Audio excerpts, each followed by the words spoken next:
Puji Tuhan. Selamat pagi Bapak Ibu Saudara yang dikasihi Tuhan. Saya bersama istri menyampaikan salam sejahtera dalam kasih Tuhan Kristus. Kiranya berkat dan anugerah Tuhan dilimpahkan dalam ibadah kita pada saat pagi hari ini. Baik kita yang sudah Tuhan izinkan untuk beribadah di tempat yang sudah Tuhan sediakan, maupun Bapak Ibu Saudara yang lainnya yang mengikuti ibadah lewat media yang ada dimanapun berada. Tuhan menolong dan memberkati kita. Puji Tuhan.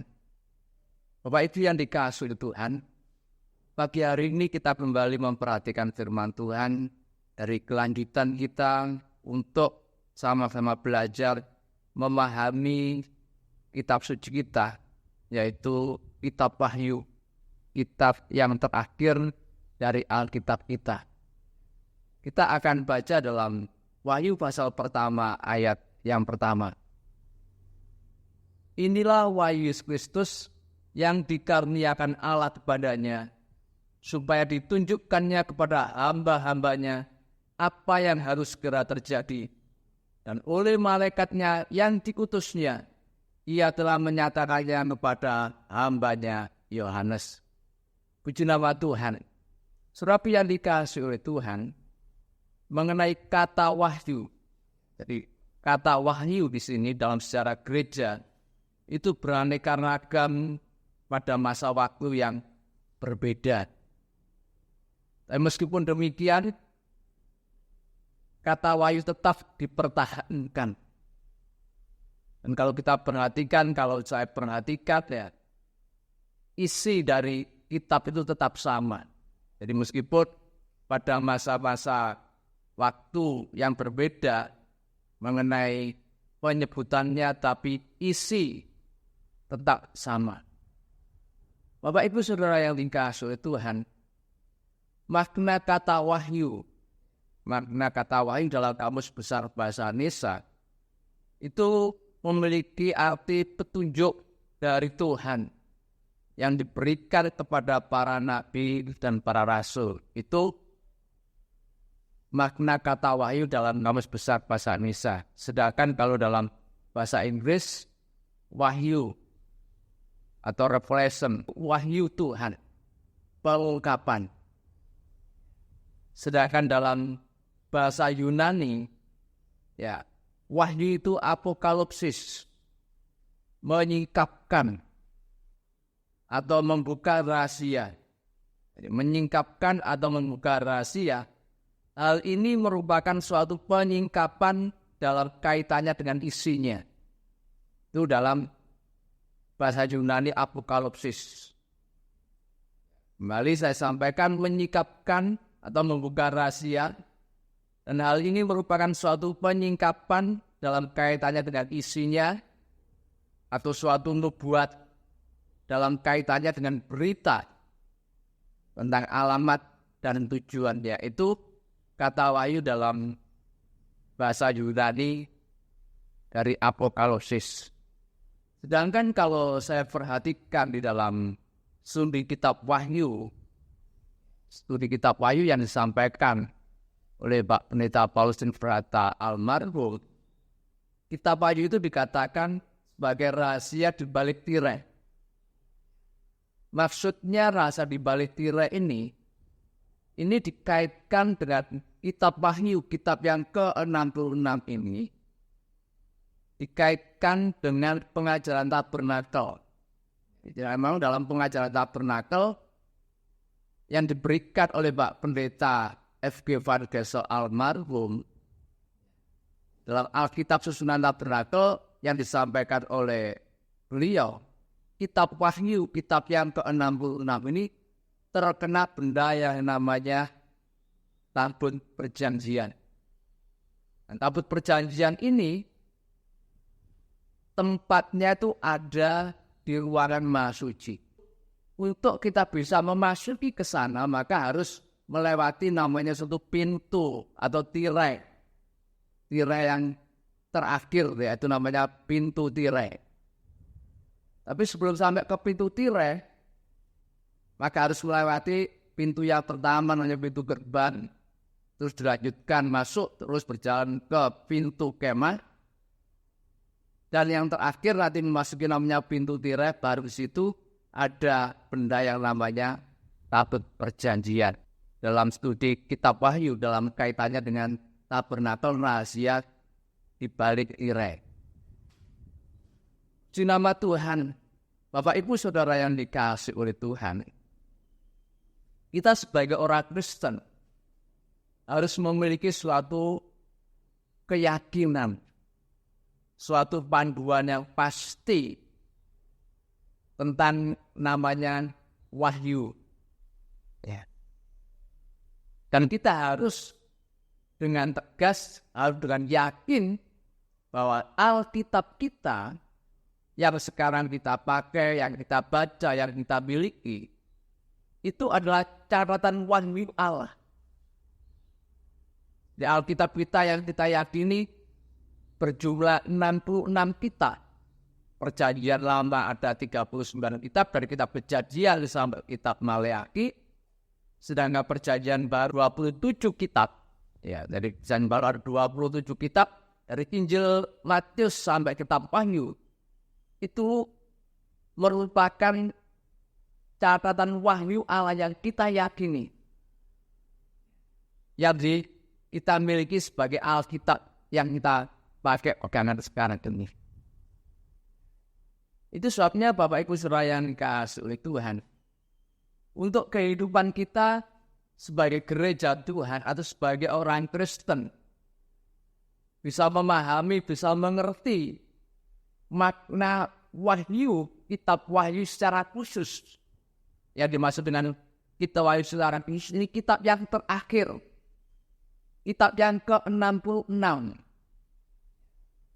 di mana kitab ini memiliki 22 pasal dan 404 ayat. Ya, sedangkan yang dimaksud dengan wahyu secara umum, wahyu secara umum itu menunjuk pada seluruh kitab suci kita yang berjumlah 66 kitab itu. Di mana 66 kitab ini memiliki 1189 pasal dan 31.173 ayat. Inilah yang akan menjadi satu patokan untuk nantinya kita sama-sama memperoleh, mendapat pengungkapan rahasia rohani yang terselubung yang ada dalam kitab yang ke-66 itu. Itu sebabnya Bapak Ibu Saudara yang dikasihi oleh Tuhan, mari kita sama-sama memiliki suatu pegangan yang kuat, manakala kita meyakini untuk mendapatkan pertolongan Tuhan, supaya kita mengerti rahasia dalam kitab yang terakhir, kitab yang ke-66. Maka kita juga meyakini yang mengungkapkan atau ini dasar pengungkapan nanti adalah seluruh Alkitab kita. Dari kitab Kejadian sampai kitab Wahyu. Puji nama Tuhan. Tadi sama-sama kita sudah baca.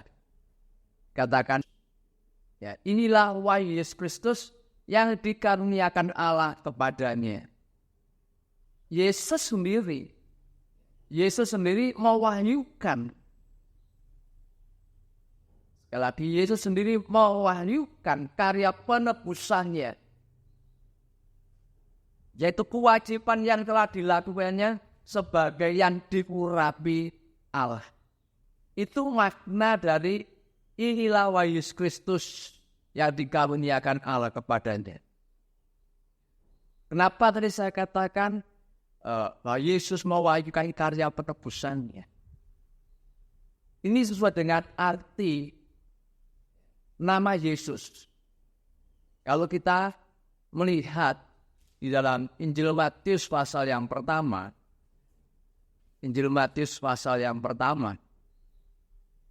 di ayat yang ke-21, ya, Matius pasal pertama ayat 21, ia akan melahirkan anak laki-laki dan engkau akan menamakan dia Yesus, karena dialah yang akan menyelamatkan umatnya dari dosa mereka. Jadi nama yang diberikan oleh malaikat yang disampaikan kepada Yusuf, supaya nanti manakala Maria, yaitu tunangan Yusuf itu melahirkan anak laki-laki, supaya Yusuf menamakan dia Yesus. Kan sini melihat artinya, karena dialah yang menyelamatkan umatnya dari dosa mereka. Jadi kata Yesus itu menyelamatkan umatnya dari dosa mereka.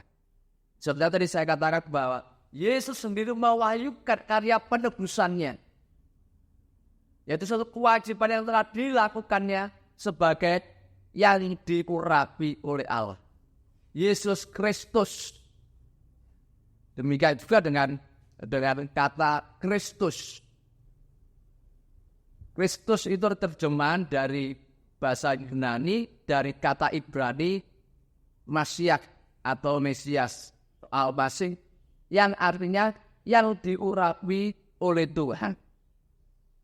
Yesus disebut Kristus, beri gelar Kristus, karena dialah yang dipilih dan diutus oleh Allah untuk menjadi penyelamat manusia. Itu sebabnya tadi saya katakan bahwa makna inilah wahyu Kristus itu menunjukkan bahwa Yesus sendiri yang mewahyukan karya penebusannya, yaitu kewajiban yang telah dilakukannya sebagai yang diurapi oleh Allah. Bapak Ibu Saudara yang dikasihi oleh Tuhan, kalau kita melihat kegenapan dari apa yang dilakukan oleh Yesus dalam Injil Matius pasal yang pertama tadi, itu merupakan kegenapan dari firman Tuhan yang disampaikan oleh Nabi Yesaya, kepada Raja Ahaz. Dalam kitab Yesaya pasal yang ke-7,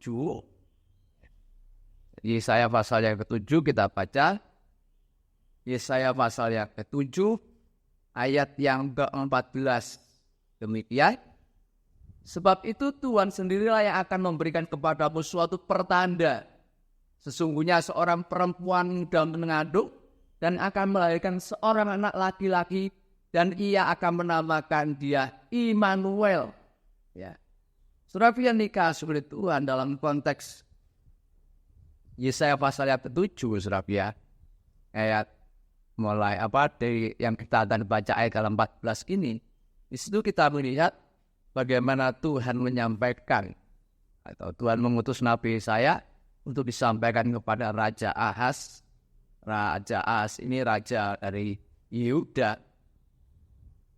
Dan pada waktu itu Raja Ahaz sedang menghadapi tantangan yang sangat besar. Karena pada zaman Raja Ahaz ini, kerajaan Yehuda ini diserang oleh kerajaan Aram yang berkoalisi dengan kerajaan Israel. Di mana pada waktu yang menjadi Raja Aram itu yang bernama Resin, dan Raja Israel bernama Pekah bin Remalia. Ya. Dan itu terjadi kurang lebih, kalau dalam sejarah gereja, Itu kurang lebih pada tahun 700 sampai tahun 680 sebelum Masehi peristiwa terjadi. Pada saat kerajaan Yehuda yang dipimpin oleh Ahaz ini menghadapi tekanan yang sangat hebat. Ya, kita baca dulu dalam zaman Ahaz bin Yotam bin Usia Raja Yehuda. Maka Resin Raja Aram dengan Pekah bin Remalia Raja Israel maju ke Yerusalem untuk berperang melawan kota itu. Namun mereka tidak dapat mengalahkannya. Jadi pada saat yang sangat terjepit Raja Ahaz ini, Bapak Ibu Saudara yang dikasih oleh Tuhan, manakala kerajaannya itu diserang oleh Raja Aram dan dengan juga Raja Israel, Ahaz mendapat suatu himpitan yang luar biasa. Tapi kalau kita perhatikan di dalam kitab Tawarikh, 2 Tawarikh maupun dalam 2 Raja-Raja, meskipun Raja Ahaz dan juga seluruh rakyat kerajaan Yehuda itu terhimpit, Raja Ahaz tidak mencari pertolongan kepada Tuhan. Tapi justru Raja Ahaz ini minta pertolongan kepada Raja Asyur. Dan disinilah kita akan sama-sama belajar untuk generasi kita sekarang ini. Memang manakala kita menghadapi suatu tantangan-tantangan secara manusiawi, kita memang meminta bantuan, pertolongan untuk menyelesaikan, membantu. Tapi kita juga harus bijak, jangan sampai pertolongan yang kita minta justru menghancurkan ataupun justru menghimpit kita. Sebenarnya ini yang dialami oleh Raja Ahaz bersama dengan orang-orang Yehuda. Memang secara akal manusia sesuatu yang menawan. Tapi kita melihat bahwa manakala kita menghadapi suatu persoalan dan kita mengandalkan manusia untuk menolong, untuk menyelesaikan, membantu dalam persoalan kita hadapi, maka dibalik semuanya itu sebenarnya bukan pertolongan yang sejatinya yang kita dapatkan. Justru dibalik semuanya itu justru kita akan melihat suatu kesesatan yang semakin kita akan dapatkan, seperti yang dialami oleh Raja Ahaz dengan orang-orang Yehuda waktu itu. Di dalam 2 Tawarikh pasal yang ke-28, nah itu dalam cerita ayat 1 sampai ayat yang ke-27, saudaraku ya. Manakala Ahaz ini menghadapi serangan yang sedemikian hebat, ya, Ahaz ini justru datang kepada manusia, dia datang kepada Tuhan. Meskipun di Israel pada waktu juga ada Tuhan, tapi entah karena pemikiran apa, Ahaz ini melakukan sesuatu yang sangat jahat di mata Tuhan.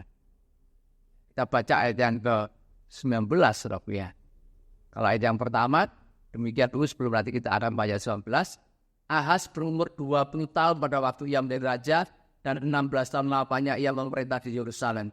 Ia tidak melakukan apa yang benar di mata Tuhan seperti Daud bapa leluhurnya. Tapi ia hidup menurut kelakuan raja-raja Israel, bahkan ia membuat patung-patung tuangan untuk Baal. Ya, ini perilaku kehidupan daripada Raja Ahaz. Ya.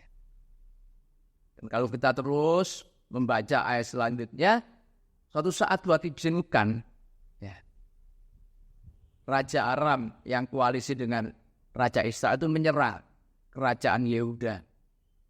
Dan manakala Ahaz terjepit menghadapi tantangan demikian, Ahaz tidak memohon perlindungan daripada Tuhan, tapi justru kita melihat yang kita baca dalam ayat 19. Demikianlah Tuhan merendahkan Yehuda oleh karena Ahaz. Ya, sekali lagi, demikianlah Tuhan merendahkan Yehuda oleh karena Ahaz. Raja Israel itu membiarkan biar dapat berlaku di Yehuda dan berubah setia kepada Tuhan. maka datanglah Tilgat-Pilneser raja negeri Asyur kepadanya. Hanya bukan membantu dia, melainkan menyesatkannya. Ya, jadi inilah.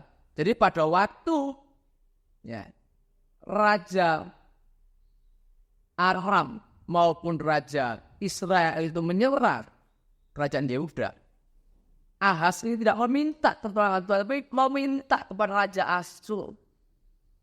Memang seolah-olah Raja Asyur itu menolong. Tapi yang terjadi adalah apa? Gantakan.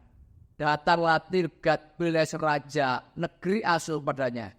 Hanya bukan membantu dia. Jadi bukan hanya membantu dia, melainkan apa? Menyesatkannya. Jadi sebab inilah yang terjadi satu kenyataan manakala kehidupan kita tidak berhati-hati, saudara ya. Meminta suatu memohon pertolongan tidak kepada Tuhan, tidak meminta petunjuk Tuhan pada siapa kita harus meminta pertolongan atau jalan keluarnya. Jangan sampai kita itu terjebak seperti yang dialami oleh Raja Ahaz. Manusia yang kita dambakan, manusia kita mentolong bukan untuk kelepasan, kelegahan yang diberikan, tapi justru apa? Semakin menyesakkan. Namun Bapak Ibu Saudara yang dikasihi oleh Tuhan, apa yang dialami Ahaz pada waktu itu yang menghadapi himpitan sedemikian rupa, Allahnya orang Israel itu masih memperhatikan. Itu sebabnya di tengah-tengah himpitan yang sedemikian itu, Yesaya diutus oleh Tuhan. Seperti yang kita baca tadi dalam kitab Nabi Yesaya pasal yang ke-7 tadi. Ya. Di tengah-tengah kejahatannya Raja Ahaz bersama dengan seluruh rakyat Yehuda yang sudah membelakangi Tuhan. Tapi Tuhan masih tetap memperhatikan dengan mengutus Yesaya ini untuk menyampaikan firman Tuhan. Kita baca dalam Yesaya pasal yang ke-7 ayat yang 10. Tuhan melanjutkan firman-Nya kepada Ahaz, katanya, mintalah satu pertanda dari Tuhan Allahmu, biarlah itu sesuatu dari dunia orang mati yang paling bawah, atau sesuatu dari tempat tertinggi yang di atas. Tapi Ahaz menjawab, aku tidak mau meminta, aku tidak mau mencobai Tuhan. Lalu berkatalah Nabi Yesaya, baiklah, dengarkan, hai keluarga Daud, belum cukupkah kamu melelahkan orang, sehingga kamu melelahkan Allah pun juga? Sebab Tuhan sendiri yang akan memberikan kepadamu suatu pertanda. Sesungguhnya seorang perempuan muda mengandung dan akan melahirkan seorang anak laki-laki, dan ia akan menamakan dia Immanuel. Jadi setelah yang dikasih oleh Tuhan, sebenarnya apa yang Tuhan lakukan, yang Tuhan kerjakan pada zaman Ahaz memerintah kerajaan Yehuda, yang disampaikan oleh Nabi Yesaya ini, itu suatu perhatian yang sangat luar biasa yang Allah kerjakan, yang Allah lakukan bagi umat. Dengan jelas tadi kita tahu, kita baca, Pak Ahaz ini melakukan perbuatan yang sangat jahat di mata Tuhan. Tapi Tuhan masih mengasihi, memberikan suatu anugerah juga. So tanda yang Tuhan berikan bahwa seorang, sesungguhnya seorang perempuan muda mengandung dan akan melahirkan seorang laki-laki, dan ia akan menamakan dia Immanuel. Dan firman itu, saudara yang dikasih Tuhan, yang disampaikan oleh Nabi Yesaya pasal yang 7 tadi, itu digenapkan. Digenapkan pada saat kelahiran Yesus. Kita baca ulang Injil Matius pasal pertama ayat yang ke-21. Ia akan melahirkan anak laki-laki dan engkau menamakan dia Yesus, karena dia yang akan menyelamatkan umatnya dari dosa mereka. Hal itu terjadi supaya genaplah yang difirmankan Tuhan oleh Nabi Sesungguhnya anak darah itu akan mengandung dan melahirkan seorang anak laki, dan mereka akan menamakan dia Immanuel. Jadi kegenapan dari kelahiran Yesus yang kita yakini itu kurang lebih 2000 tahun yang lalu. Itu merupakan kegenapan dari apa yang disampaikan oleh Nabi Yesaya dalam kitab Yesaya pasal yang ke-7.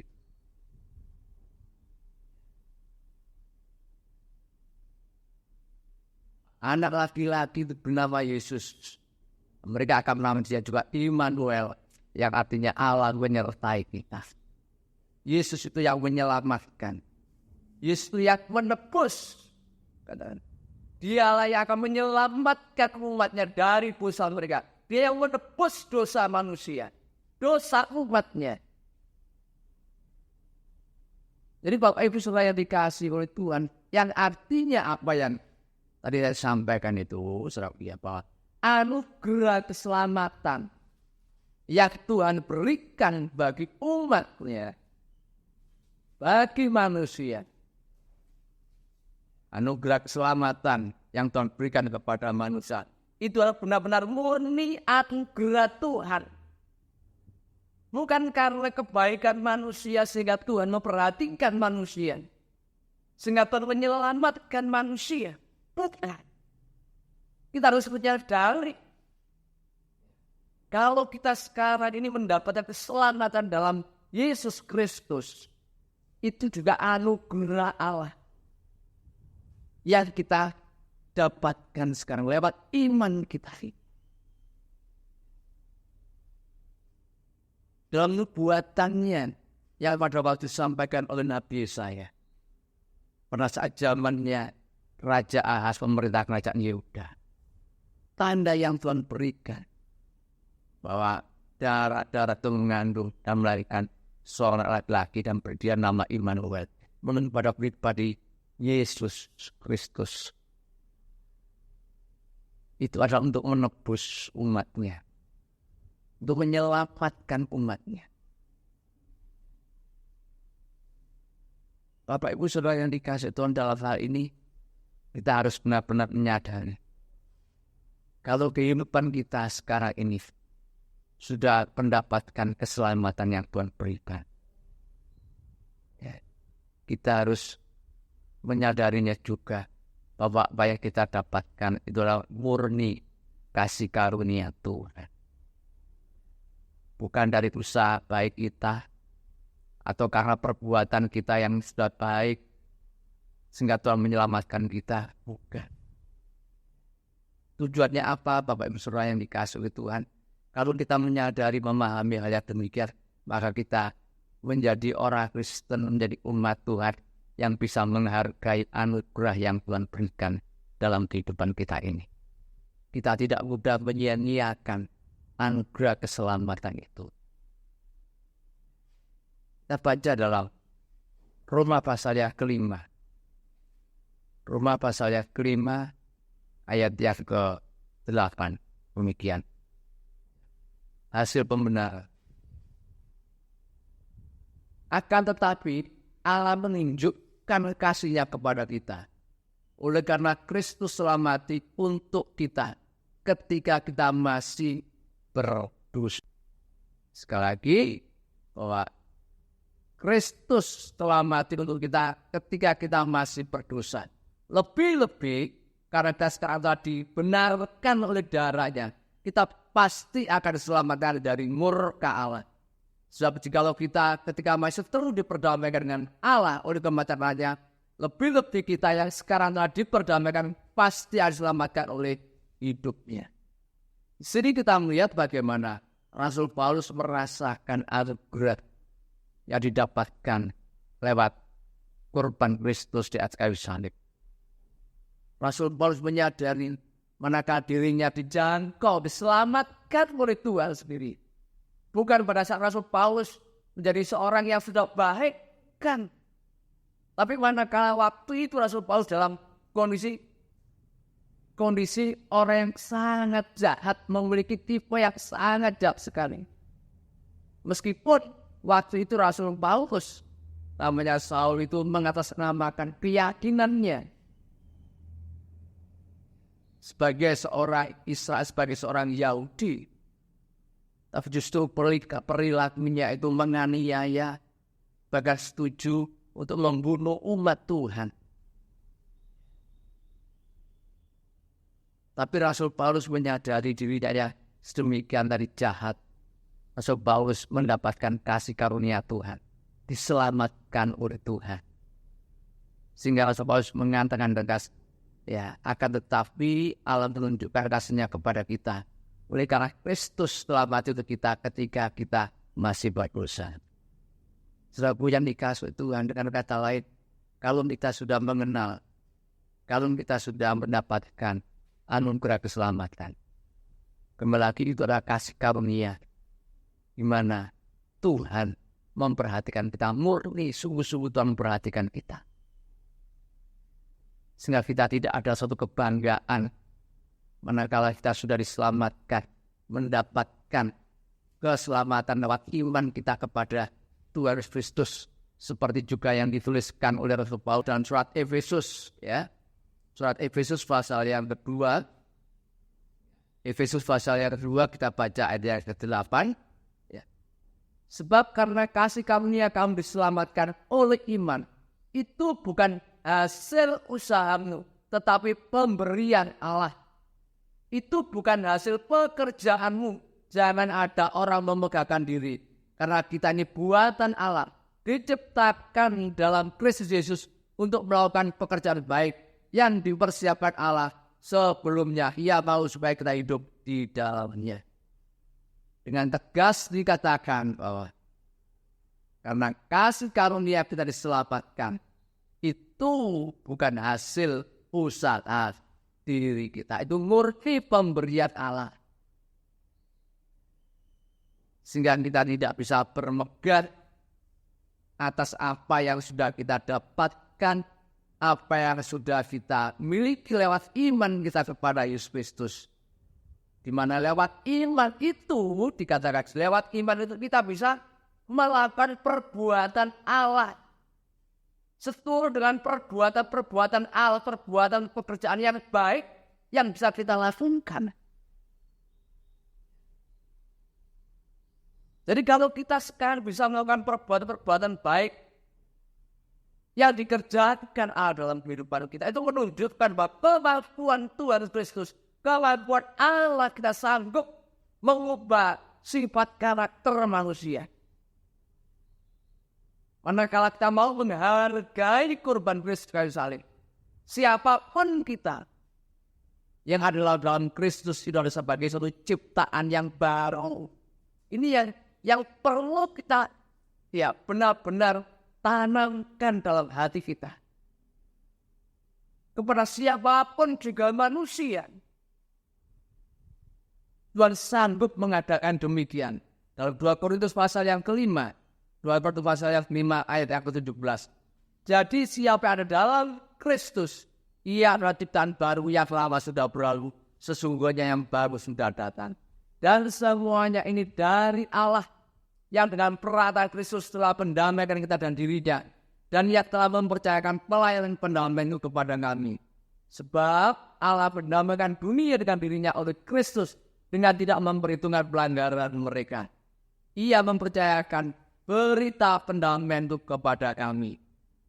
Jadi kami ini adalah utusan-utusan Kristus, seolah-olah Allah menasihati kamu dalam peraturan kami. Dalam nama Kristus kami minta kepadamu, berilah dirimu didamaikan dengan Allah. Jadi ini sesuatu yang luar biasa yang sudah Tuhan kerjakan dalam hidup kita ini. Kalau kita sudah mendapatkan anugerah keselamatan dalam nama Yesus Kristus, maka kita juga menjadi satu ciptaan yang baru, dikatakan itu. Yang lama sudah berlalu. Dengan kata lain, setelah yang dikasih oleh Tuhan, kondisi latar belakang dari manusia, modelnya, bentuknya, seburuk apapun, kalau kita mau menerima kasih dan anugerah pengorbanan Kristus kayu salib, Tuhan sanggup mengubahkan hidup kita. Dan itu juga berlaku manakala kita melihat sesama kita. perilaku sesama kita. Kalau mereka memiliki sesuatu yang perilaku, tabiat seburuk sejahat apapun, kita juga belajar memiliki hati seperti hatinya Kristus. Kita membangun, memberi kesempatan.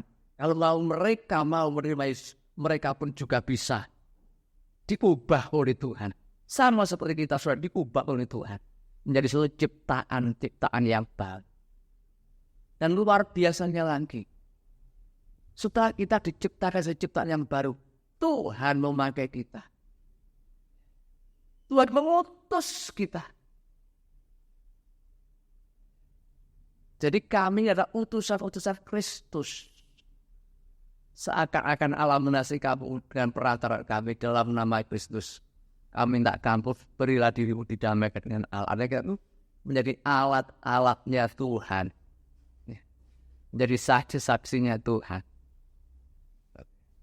Kalau kita menyadari hidup kita latar belakangnya sedemikian rupa, Bapak Saudara yang dikasihi Tuhan. Kalau kita renungkan siapa diri kita ini, bahwa Tuhan mempercayakan pelayanan sedemikian rupa ini. Sampai kecenderungan manusia darah daging, kalau sudah melihat sesama manusia itu jelek, salah, maka kejelekan, kesalahan itu ya terus dilihat. Tapi lewat firman Allah ini, kita sama-sama belajar seperti Tuhan, seperti Allah, seperti Yesus yang sudah menebus kita, yang mampu mengubah sikap karakter hidup kita ini.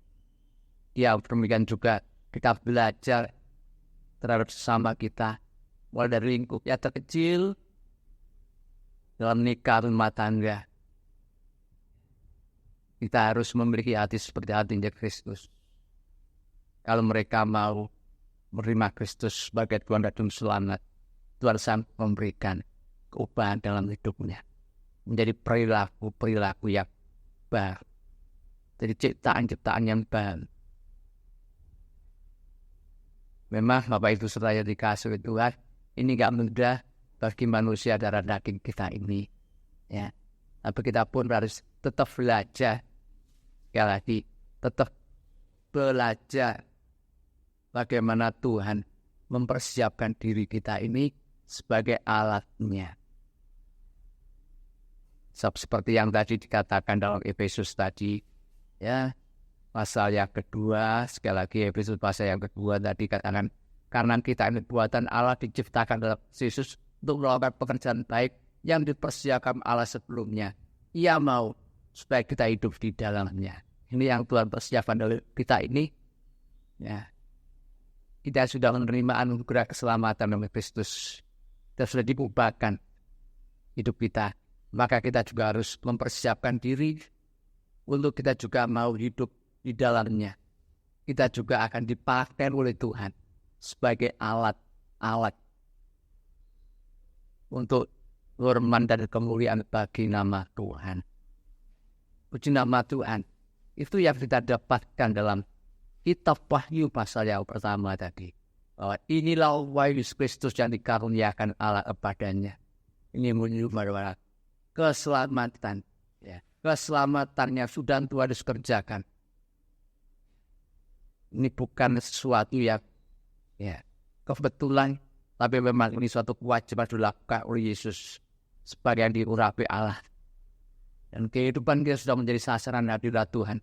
Kita pun dipersiapkan oleh Tuhan sebagai umat untuk melakukan pekerjaan yang baik yang sudah disediakan bagi Tuhan. Untuk kita lakukan sebagai umat Tuhan di akhir zaman ini. Kiranya Tuhan menolong kita, memberkati kita, supaya kita lebih banyak, lebih jauh kita mengerti rahasia kitab Wahyu. Kitab yang ke-66 ini. Sebab ini dikatakan, inilah wahyu Kristus yang dikaruniakan Allah kepadanya, supaya ditunjukkan kepada hamba-hambanya apa yang harus segera terjadi. Jadi kita melihat kelanjutannya. Ya. Ada tindak lanjut yang harus kita pahami. tentang wahyu Yesus Kristus yang dikaruniakan kepadanya itu, manakala ditunjukkan kepada hamba-hambanya, terutama di sini pada hambanya Yohanes, tentang segala sesuatu yang harus segera terjadi. Ini yang kita mohonkan kepada Tuhan, supaya kita mendapatkan kasih dan anugerah Tuhan. Bukan saja kita bersyukur atas karya penebusan yang kita dapatkan, tapi kita mendapat kemurahan. Apa-apa yang akan segera terjadi itu juga dibukakan bagi kita. Nama Tuhan dipermuliakan. Amin.